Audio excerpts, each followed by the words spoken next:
오늘 아침에는 읽은 말씀을 중심으로 어떤 뜻을 품었는가 그런 제목으로 하나님 말씀 나누도록 하겠습니다. 전장에서 우리는 하나님의 사람, 그러니까 그 남왕국에서 온 하나님의 사람의 죽음을 통하여서 하나님의 뜻이 반드시 실행되어지며 하나님 앞에 반역한 자는 심판을 받을 수밖에 없다라는 경고를 우리는 그렇게 말씀을 통하여 보았습니다. 이제 14장에서는 그 경고가 현실이 되었다라는 것을 그렇게 보여주고 있는데요.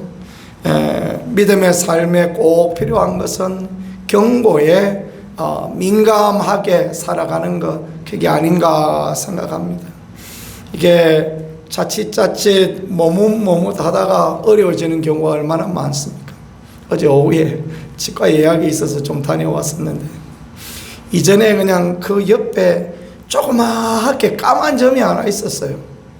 그래 스케일링하고 그럴 때 보면 그거 좀 치료해주고 했으면 좋았을 텐데 그걸 왜 선생님도 치료를 하라 말씀도 안 하시고 저도 뭐 그러려니 하고 생각하고 그렇게 있었죠.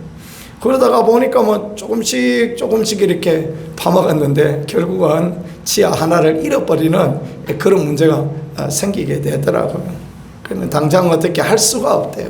안에 좀 파내고 씌우고 그러면 안 되냐 그랬더니 파내면 위에 있는 치아 뿌리만 남고 위에가 다 빈 속이라 그러면 안 된다.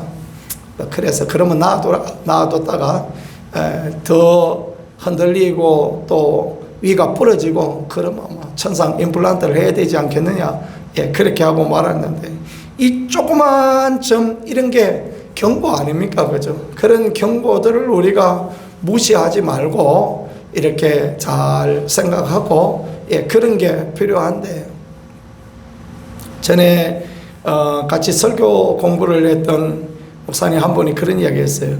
삼겹살 먹다가 오돌뼈 있지 않습니까? 그걸 꼭 씹었는데 고마 이빨이 부러져 버렸다. 그런 이야기를 하세요. 그러면서 이게 나이가 50, 60 지나가면 이제 절대 딱딱한 거 먹지 말고 그래야 된다.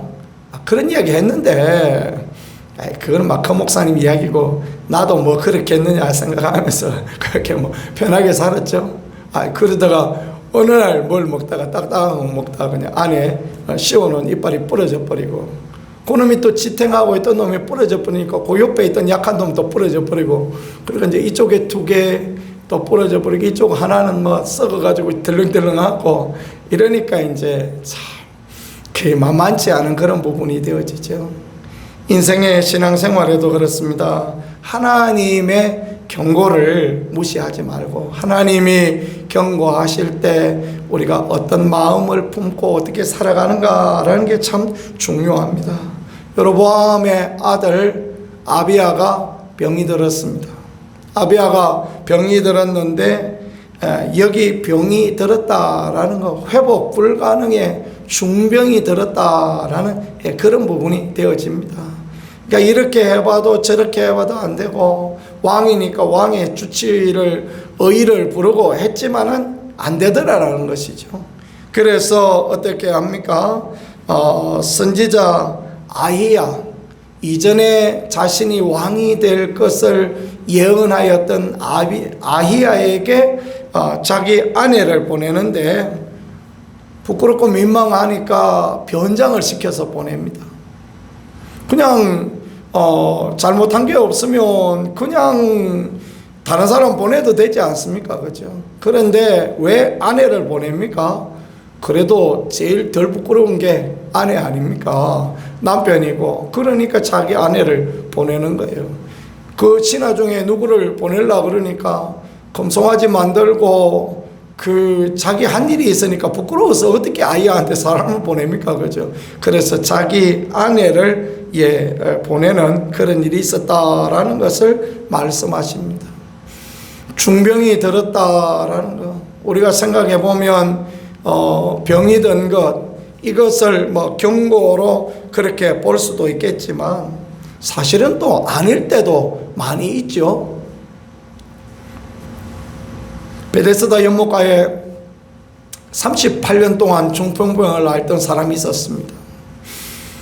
왜 그 사람이 그렇게 중풍을 앓도록 하나님은 놔두셨습니까? 하나님의 아들 예수님을 만나서 치유되어지고 회복되어지고 그러라고 놔두신 거 아니겠습니까? 나면서 소경된 사람이 있었습니다. 자기 죄입니까? 부모 죄입니까? 물어보니까 주님 뭐라고 말씀하십니까? 아니다. 하나님의 영광을 위함이다. 사마리아 망대가 무너져서 수많은 사람이 죽었는데 그 사람들이 다 죄가 많아서 죽었다고 생각하냐? 그렇지 않다 말씀하심으로 이 병이 꼭 이 병과 이 병으로 인한 오히려 죽음까지도 오히려 어떤 문제 때문에 그럴 수도 있겠지만 그렇지 않을 가능성도 있다라는 것을 그렇게 말씀하십니다. 변장하여서 아내를 변장시켜서 보내었습니다. 사람의 눈을 속여도 하나님의 눈은 속이지 못하는 거죠. 하나님께서 선지자 아이야에게 말씀하십니다. 선지자 아이야는 어떤 아이야입니까? 이미 나이 많아서 눈이 멀어서 사람을 보지 못하는 아이야입니다. 네, 하나님 말씀하세요. 하나님의 말씀을 통하여 그 마음에 여로보암의 아내가 온다. 변장하고 온다. 그러니까 너 말하라 하고 그 아들 아비야가 죽을 것에 대하여서 말씀하라라고 그렇게 말씀하십니다. 그런데 여러분 이 말씀을 하시면서 무슨 말을 하느냐 하면 여로보암의 13절입니다. 여로보암의 집 가운데 그가 이스라엘 하나님 여호와를 향하여 선한 뜻을 품었습니다. 아비야가 죽는데 아비야만 조상의 묘에 들어가게 하겠다 그렇게 말씀합니다. 왜냐하면 아비야가 여로보암의 아들이었지만 이 아비야가 하나님을 향하여 선한 뜻을 품었다. 아비야라는 것은 아비라는 것은 그 아들 아버지 그 아버지라는 그런 뜻을 갖고 있습니다. 그리고 야는 여호와를 의미합니다. 하나님이 아버지시다 그런 뜻을 갖고 있어요. 그러니까 여로보암이 아들의 이름을 아비야라 이렇게 말했는데 학자들은 아마 이 아비야가 여로보암의 장남이지 않았을까라고 그렇게 이해하고 있습니다. 여로보암이 초창기에 믿음의 삶을 살았다는 하나님을 신실히 섬기는 사람, 그래서 하나님이 아버지십니다 라고 아들의 이름을 그렇게 정하였다라는 것입니다. 그 이름 그대로 믿음대로 되는 것처럼 이름 그대로 아비야는 여로보암의 집 가운데에서도 하나님을 향하여 선한 뜻을 품고 있었던 사람. 그는 죽었지만 그러나 열조의 묘실에 들어가고 영원한 나라의 축복과 은혜를 소유하게 되었다라는 것. 이게 하나님 앞에 얼마나 귀하고 하나님 앞에 복된 그런 부분인지 모르겠습니다. 어떤 마음을 갖고 어떤 뜻을 가지고 어떤 생각을 가지고 살아가는가, 이게 굉장히 중요합니다. 왜냐하면 마음은 말이 되어지고 말은 곧 행동이 되어지기 때문에 그래요. 그리고 그 말과 행동을 통하여 우리가 하나님 앞에 상을 받고 하나님 앞에 심판을 받기도 하기 때문에 그런 것입니다. 그래서 어떤 마음, 어떤 생각, 어떤 뜻을 가지고 있는가라는 것, 이 뜻을 가지고 있는 것에서 우리가 그것이 말이 되지 않게 하고 그것이 행동이 되어지지 아니하고 그것을 선함으로 바꿀 수 있는 게, 그게 믿음의 능력이고 말씀의 능력이 되어지는 것입니다. 그걸로 우리가 하나님의 기준과 하나님의 법을 따라서 선한 마음, 선한 생각, 선한 마음으로 우리의 악한 마음을, 의인은 없나니 하나도 없다고 말씀하신 것처럼 우리 생각에 나는 것이 악하고 우리 입에 나오는 게 다 악한데, 그런데 그것을 선함으로 바꾸어 갈 수 있는 게 믿음의 능력이고 그게 하나님 앞에 아름다움이다라는 것입니다. 여로보암은 왜 우상 숭배하였습니까? 왜 일반인 제사장을 삼고 왜 절기도 자기 마음대로 하였습니까? 자기 나라를 위하여서, 자기를 위하여 그렇게 한 것입니다. 자기가 그 오랫동안 북왕국의 왕이 되고 싶어하는 그런 마음을 가졌어요. 이 인간이 얼마나 어리석습니까? 그죠? 하나님이 세워주셨잖아요. 하나님이 세워주셨으면 하나님이 그 왕 하는 것도, 길게 할 것도 짧게 할 것도 하나님이 하실 거 아닙니까? 그래서 하나님의 뜻에 따라가기를 원합니다. 하나님, 내가 하나님 앞에 살기를 원합니다. 그랬더라면 하나님께서 그의 삶의 모든 순간 인도하시고 도와주셨을 겁니다. 그래 다윗과 같이 그렇게 살아야 되는데 여로보암이 그렇게 하지 않습니다. 하나님이 세워주셨는데, 하나님이 은혜 주셨는데 왕이 되고 보니까 오래 하고 싶은 그런 부분이 생기는 거죠. 이게 뭐 여로보암만의 이야기겠습니까? 오늘 모든 권자에 오른 모든 사람들의 생각이 그런 거 아니겠습니까? 거기에서 어려움이 생기고, 거기에서 문제가 생기고, 거기에서 독재가 나오고, 그런 부분이 되어지죠.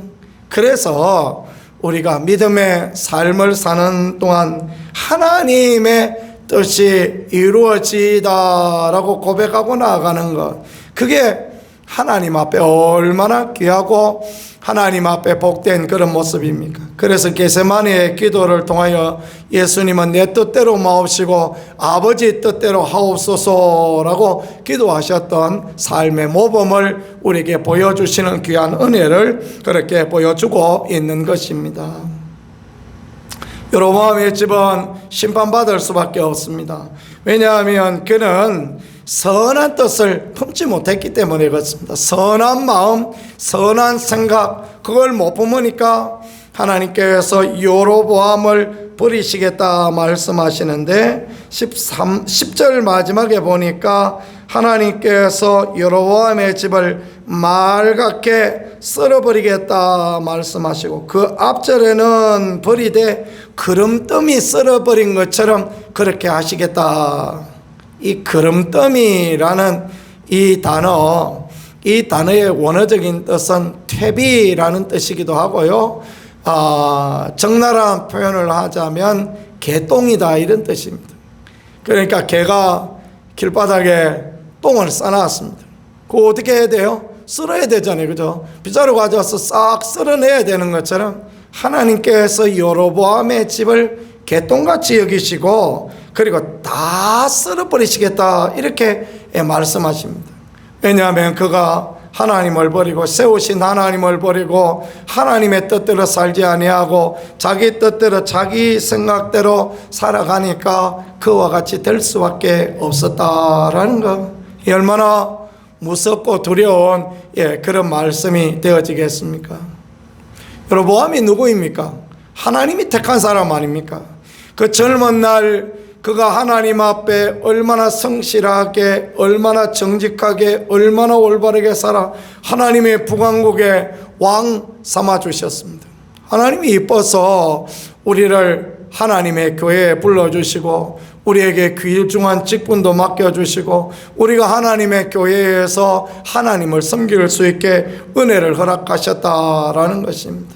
근데 우리가 하나님을 버리고 내 마음에 좋을 대로 그렇게 그런 뜻대로 행하면 어떻습니까? 하나님 개똥 썰어버리듯이 썰어버리시겠다 말씀하시니 얼마나 무섭고 두려운 그런 말씀이 되어지는지 모르겠습니다. 그러나 병들어 죽게 된 아들 아비야, 이 아들은 어때요? 이 아들은 하나님을 향하여서 선한 뜻을 품고 있었으니, 그랬더니 이 북왕국 여로보암의 집이 망하는 것을 보지 않게 하시고 그를 영원한 하나님의 나라를 이끌어 주셔서, 그래서 하나님의 귀한 백성으로 영원히 영생을 누리는 그 은혜의 자리로 이끌어 주셨다라는 것을 말씀하십니다. 여로보암이 이렇게 옳지 않게 행하였더니 여로보암이 죽고 그 아들이 이제 왕이 되어졌는데 그 아들 나답이 대신하여 왕이 되어졌습니다. 근데 이제 15장 지나 16장에 가서 보면 그 아들 나답이 왕에 오른 지 2년밖에 안 되었을 때 바아사라는 군대 장관이 일어나서 그 아들을 죽이고 그가 대신하여 왕이 되었는데 왜 하나님께서 그렇게 하셨냐 하니까 그 아들 나답이 자기 아버지의 길을 그대로 따라갔기 때문에 그와 같았다라고 말씀하십니다. 선한 뜻을, 선한 마음을, 선한 생각을 품지 않으니 그와 같다라고 말씀하시는 것과 똑같다라는 것입니다. 오늘의 이 귀한 말씀, 오늘의 이 무섭고 두려운 말씀, 이런 말씀을 우리가 볼 때마다, 들을 때마다 저와 여러분 우리 모두가 하나님 앞에 선한 마음, 선한 뜻, 선한 생각을 가지고 살아가는 것, 그게 얼마나 귀한가라는 것을 우리가 생각하며 그렇게 늘 살아야 되겠습니다. 누가 선한 뜻과 선한 마음과 선한 생각을 가지지 않은 것이 보임이 있습니까? 우리가 하나님 앞에 나도 그와 같지 않은가 회개해야 됩니다. 내 삶을 돌이켜보고 내 삶에 선한 뜻, 선한 생각, 선한 마음이 없이 악한 마음이 있었는가 생각하면 하나님 앞에 돌이켜야 됩니다. 그럴 때 하나님은 우리에게 은혜를 주시고 하나님은 우리에게 긍휼을 허락하여 주시는 것입니다. 오늘 아비야, 하나님은 내 아버지시다라는 믿음을 가지고 하나님만 아버지 삼고 하나님만 주인 삼고 살아가는 인생이 얼마나 귀한 것입니까? 오늘 우리가 이 귀한 길을 따라가는 복된 길, 아름다운 길을 살아가는 우리 모두가 되어질 수 있기를 우리 구세주 예수 그리스도 이름으로 간절히 축복합니다. 기도하겠습니다. 하나님 우리 아버지 감사합니다. 우리 자신들이 어떤 생각, 어떤 뜻, 어떤 마음을 가지고 있는가 늘 돌아볼 수 있게 은혜를 더하여 주시고 하나님을 기쁘시게 하고 하나님의 마음을 합족하게 하고 모든 상황, 여건, 마음까지 다 하시는 우리 하나님 앞에 올바로 서게 하셔서 복된 길, 아름다운 길, 은혜의 길, 생명의 길을 가는 우리 모두가 되어질 수 있게 은총을 허락하여 주시옵소서. 주의 백성들을 축복하시고 주의 교회를 축복하시고 주의 세우신 나라를 축복하시고 우리 모든 이 공동체들이 하나님을 기쁘시게 하는 그 은혜의 자리에 하나님의 축복을 누리는 그 복된 자리에 설 수 있도록 이끌어 주옵소서. 예수님 귀하신 이름으로 기도드렸습니다. 아멘.